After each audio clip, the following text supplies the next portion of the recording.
there's a few key things that I think the therapeutic industry often misses when it comes to working with men. First is being able to radically repair the relationships that men have with other men, being able to create really deep, depth-oriented, meaningful relationships with other men is challenging.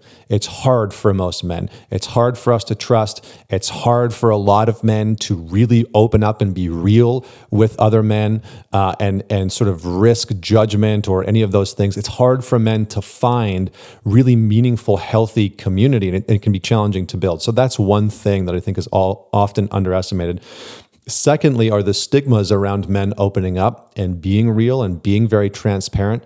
And third is the focus in on simply emotional validation and emotional caretaking. It often misses out on men wanting to develop themselves towards some type of mastery, capacity, capability, and competency. And this is something that I haven't seen in most therapists or psychologists' language when they're talking about men.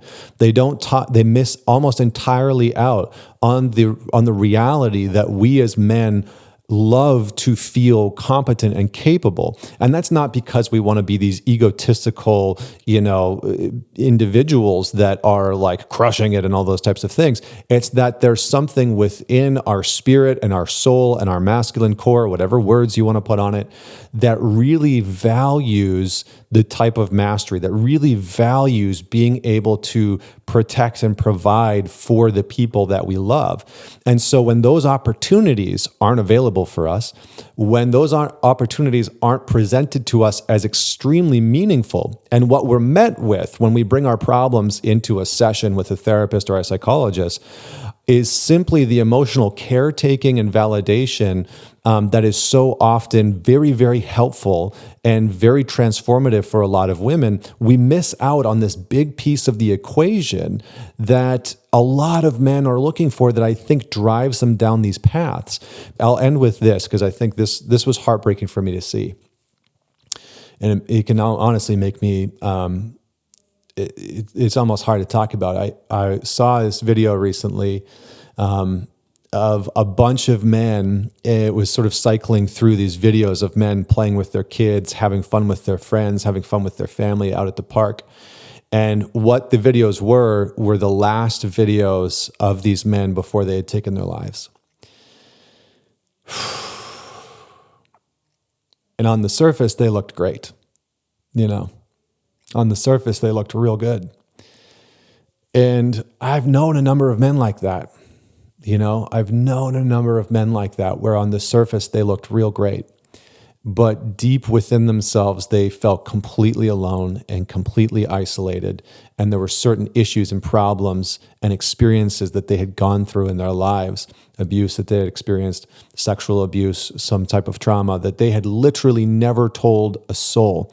And I know this because I have worked with thousands and tens of thousands of men who have been carrying things inside of them that either no one else has known about, no one else has cared about, or no one else has known what to do with. Because so often I have heard men talk about how they have opened up about their trauma in a therapeutic setting or to someone in their life, and they've been met with that individual not knowing how to really support them or how to help them. And on the other side of it is not knowing, and this is the kicker that I think a lot of the therapeutic industry misses, and this is where I'll end. A lot of people don't know how to help men get direction back in their life. It's not just about validating your internal state.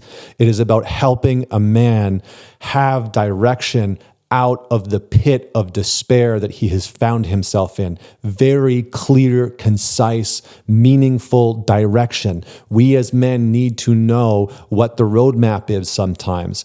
And for a lot of men who have bottomed out, or a lot of men who feel like they are bottomed out or about to bottom out, they are looking for direction and a map. And the problem that I see most common within the therapeutic and psychological space is that there isn't a lot of direction. There's a lot of validating what's happening within, and there isn't a lot of, have you thought about moving in this direction? And I think maybe this is why people like Jordan Peterson have become so popular over the years. Love him or hate him, right? I know speaking his name is like saying Voldemort from Harry Potter, but he has given men very clear direction. Go clean your room, stand up straight, dress properly, right? These very sort of basic things that for a man who is struggling, who has literally never gotten any masculine direction in his life, that nutrition, that is so substantial to that man. And it's mocked by public society. It's mocked by the average person in the mainstream media. It's mocked by people because they don't know what the hell men are actually going through and actually experiencing. And that is the fundamental problem that I see happening.